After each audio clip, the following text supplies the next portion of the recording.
Good morning, good afternoon, good evening, wherever you are in the world. Welcome to our pre-arrival webinar. We're here with Nora McAfee, the International Student Recruiter for International Admissions at the University of Kansas. We'll be talking to you about admissions concerns for the pre-arrival process. We're also here with Julie McClenahan, who will speak with you about the document process and considerations that you need to have prior to departing for the United States, and also Emily Lee, who will talk to you about what to expect of new student orientation. And so, without any further ado, I will turn it over to Nora. Hello. Thank you, Seth. Well, from an admissions standpoint, the main thing we're going to be looking for pre-arrival is you're done with admissions, pretty much. We've admitted you, you've received your admission letter, and in your admission letter, it's going to list the last pieces that we need for your full admission, and that's going to be your official transcripts. If you haven't sent them already, then you want to have your final official sealed transcripts sent directly from your school to KU. If you are a transfer student, then you'll want to have your final official college transcripts sent, university transcripts. For transfer students, we will start the review process for transfer credit to the University of Kansas once we receive those transcripts. They can be sent in a sealed envelope directly from the school you're transferring from or from your high school.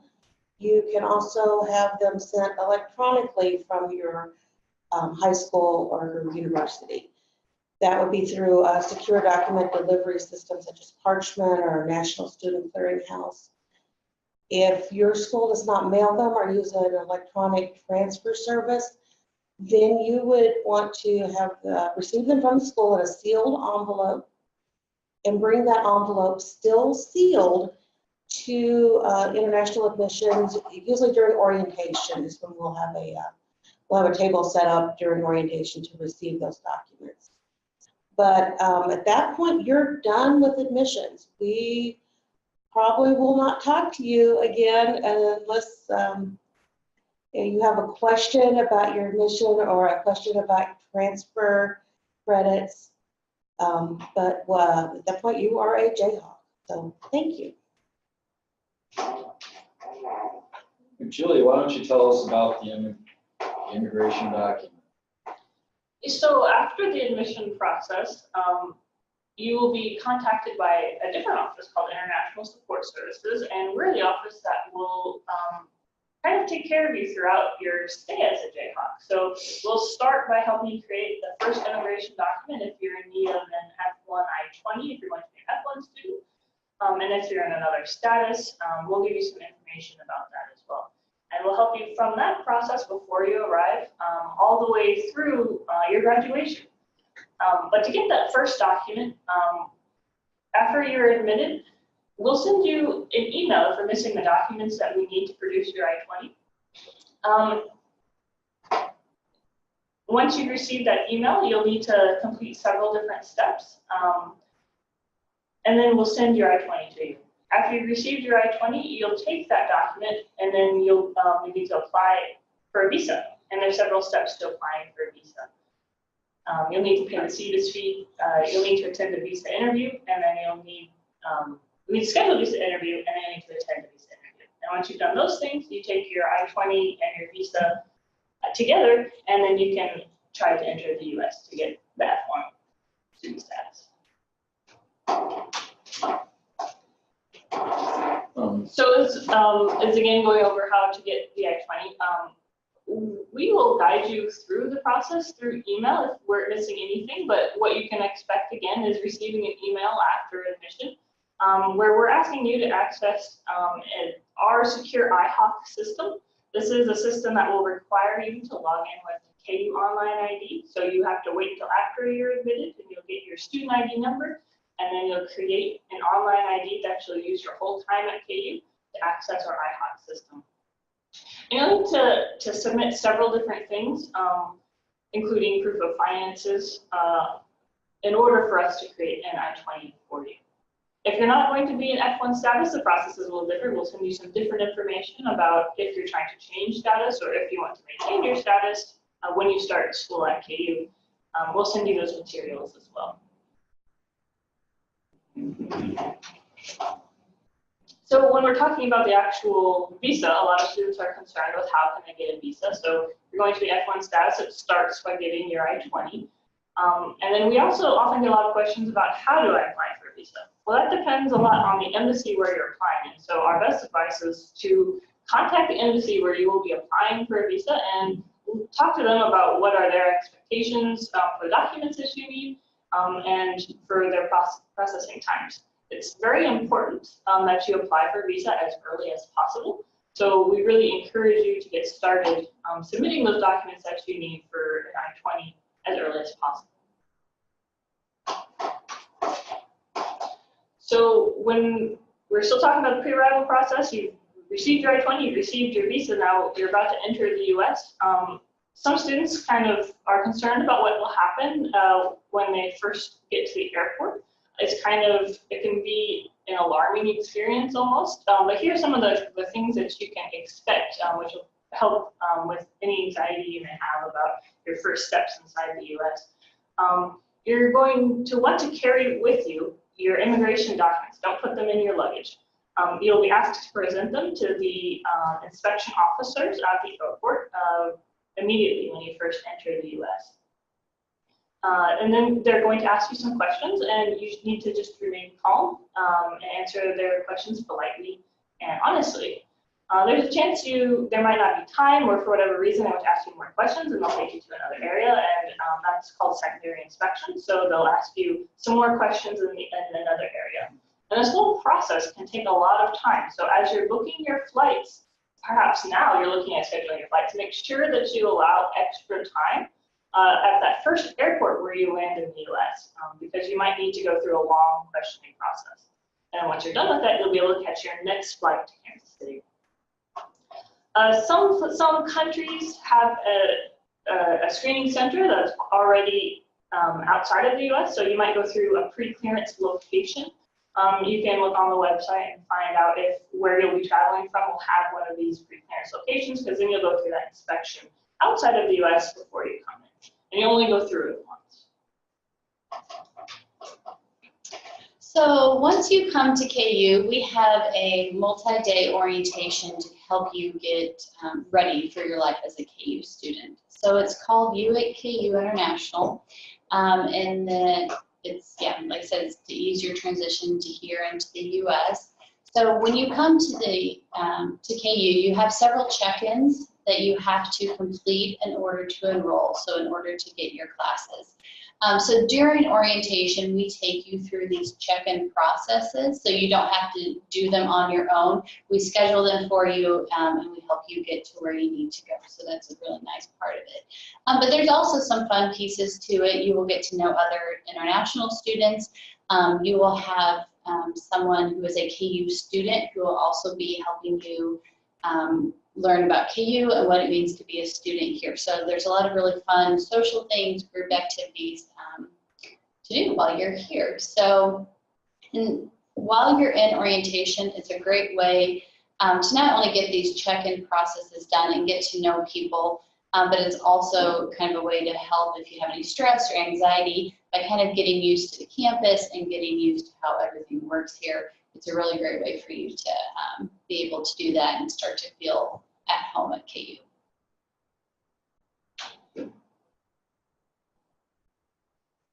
So when you are here, the Undergraduate Advising Center, if you are an undergraduate student, they will help you build your schedule and pick classes so that you can reach your goals. And there's a website on here, advising.ku.edu.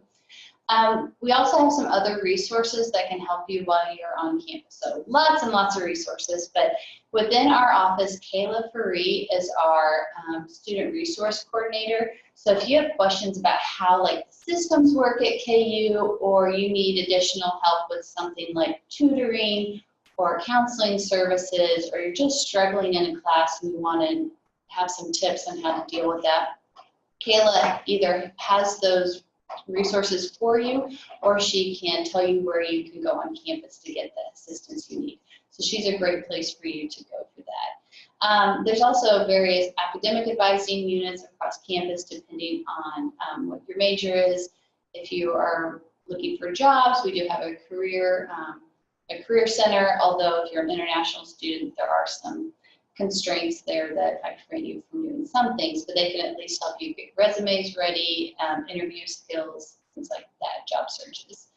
We have a writing center, we have various tutoring services across campus. So there's a lot of people at KU who are here to help you have a successful journey while you're at KU. We also have our Watkins Health Services, so if you have a cold or some other minor injury, you can go there. And down at that same building, we also have counseling and psychological services. So if there's someone you need to talk to, you're struggling with something or feeling anxious, we do have counselors down there who you can meet with as well. And then one of the great places to go is our recreation center or rec center. So if you like to play basketball, run, lift weights, all sorts of classes you can do, dance, yoga, things like that. So if you want to also keep your body healthy while you're here, then we have that place as well.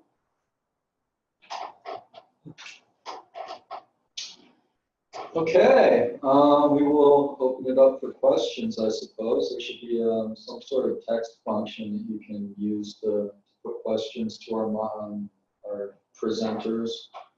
So if you have anything to ask, please let us know.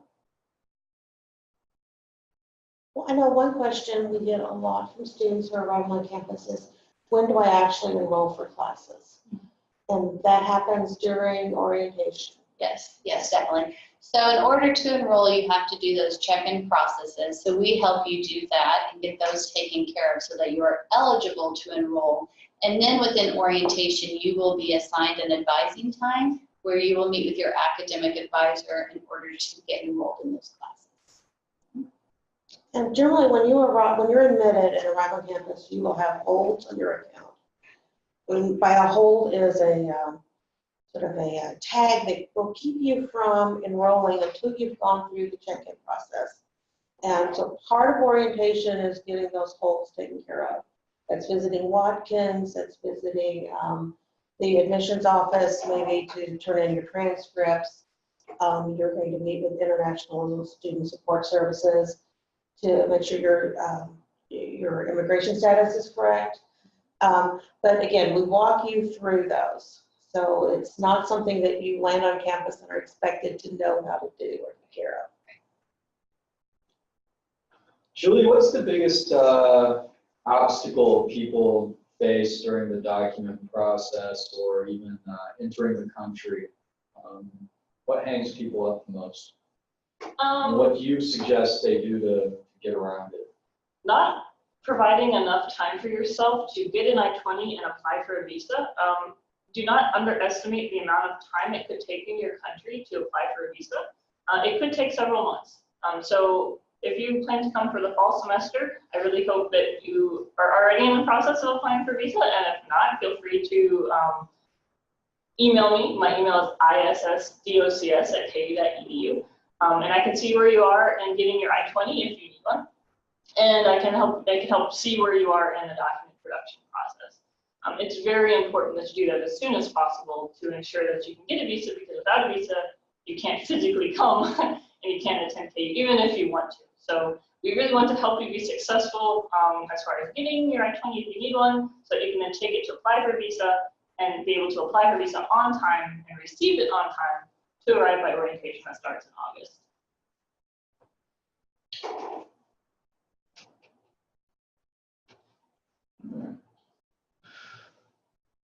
Well, and one other thing is, if there is a problem with getting your I-20, if there is a longer wait time, just contact admissions also, because we can talk to you about what you might need. If you need to defer a semester, we can talk to you through that process. And it's really not that big of a deal to defer from fall to spring, but we will be glad to work with you on that also. And then our email is just world, WORLD, @ku.edu.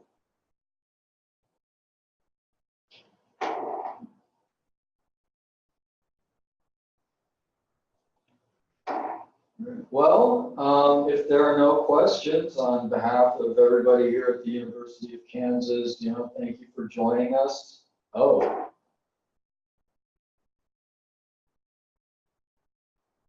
Okay, do I need to book the dormitory before I arrive at KU? Who is the best qualified person to answer that question? So there'll be information on housing. So if you are going to live in on-student or on-campus housing, there's information on our website. I think it's housing.ku.edu, where you can go in and find the housing that you want. When you are actually registering for orientation, you will also do that through IHOC, which is the same system that you've been working in with Julie and her team to get your I-20. We call them e-forms. So one of the e-forms that you will fill out is on your housing assignment, or where you will be living. So within that, you'll let us know where you're living, and you will confirm that you have your housing contract if you're going to be living on campus.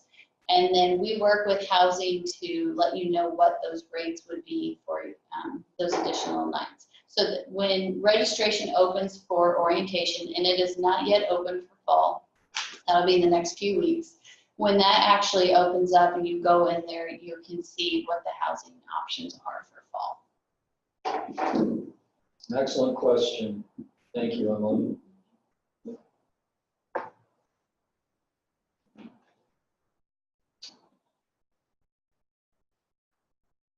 All right, well, don't be shy. Someone else has already broken the ice, to use a local idiom.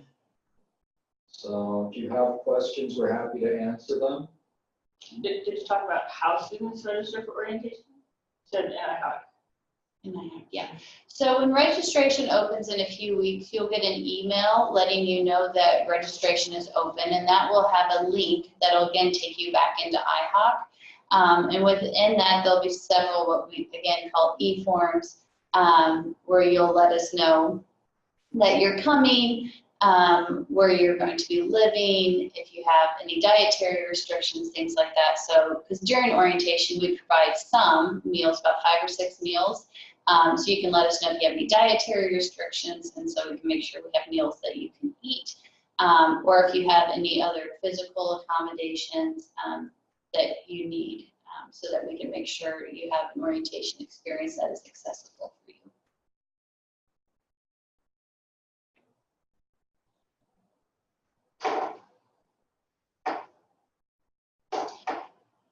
Well, I think that concludes the meeting. Thanks so much to everybody who joined us, and thank you very much to our panelists. And a recording of this we'll be sending it out to everyone by email, and we'll also be posting it in various locations online. So follow International Admissions' social media sites. We're on Facebook, we're on Twitter, we're on Instagram, we're on YouTube, and you will be able to find video there. So thank you very much. Thank you. Bye.